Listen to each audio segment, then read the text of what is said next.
Paul Doswell with me, looking ahead to tomorrow's game against Maidstone United. It's going to be a tough test. Yeah, I think they're going to be there or thereabouts at the end of the season. They're getting stronger as the season's progressing, which I expected because they're quite a new group that John and Hakan have put together. Some real quality, experienced players in there.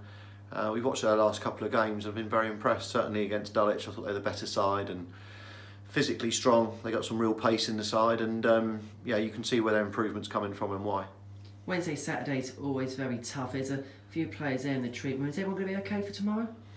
No, listen, we're no better off than we were on Wednesday night, but unfortunately we've lost Alfie as well. So, you know, Rory Deacon, Simon Morton, Danny Kebwell, Andy Drury, Alfie Rutherford are out, and you know, as you know, we've let Chris Paul go on loan and Ollie Dennett go on loan and Marley Ridge go on loan. So, you know, at the minute we've got 14, which is fine because you can only use 3 subs, but one of those includes the goalkeeper at the moment. So it is what it is. But as I said, I've got a lot of trust in the, you know, in the 10 or 11 that we've got fit, and we'll do our best tomorrow. So put even more impetus on the starting 11 for tomorrow.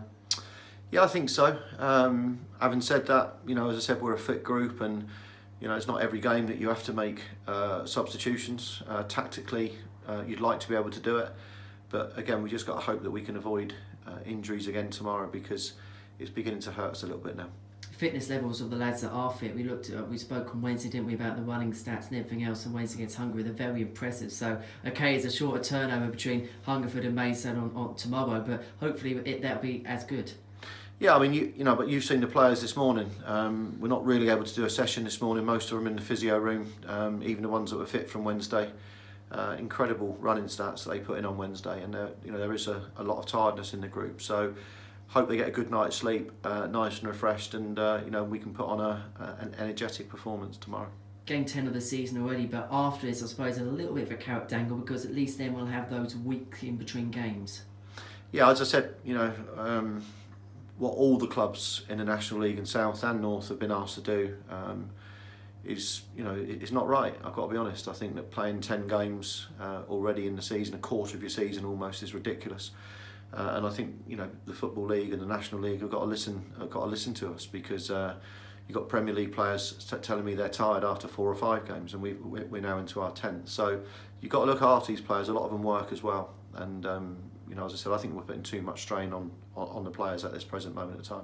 Do you think what's happened and what we've just spoken about is a knock-on effect of that? Yeah, definitely. As I said, you know, obviously very close with Matty Gray at Sutton, a lot of the managers, and we're all saying the same thing.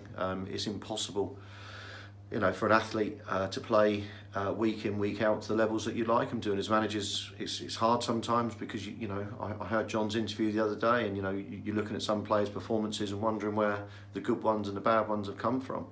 But also, you know, as managers, experienced managers, you've got to know that sometimes it's down to almost like a lack of energy. So we ask a lot of them, and you know, like I said, it's wrong. And a lot of the aches and pains, the muscle strains, the hamstrings, you know, we've got about 6 hamstring problems in the squad at the moment, and it's just down to overuse of the body. And finally, the fans, of course, it's busy for us, even busier for them. They're having to pay a lot for train tickets and fares and things like that. It costs a lot to get into the game. So what's your message to them ahead of tomorrow?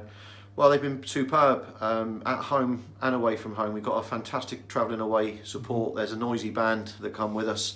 I know that they like to have a couple of drinks beforehand. So, you know, hopefully by the end of the game again, they can go home on that train happy, like they have done in the other sort of away games so far. But tough one tomorrow, but I'm really looking forward to it. Good, really like Maidstone as a club. Fantastic support they get, and you know, we've always been welcome there when I was at Sutton. It's a great football club, and I always enjoy going there. So hopefully we get the right result. But it's going to be a good footballing day. 2 good sides, both trying to win in front of a big crowd, and that's at this level what you're desperate to do. Paul, thank you much, and we look forward to it. Cheers, Henry.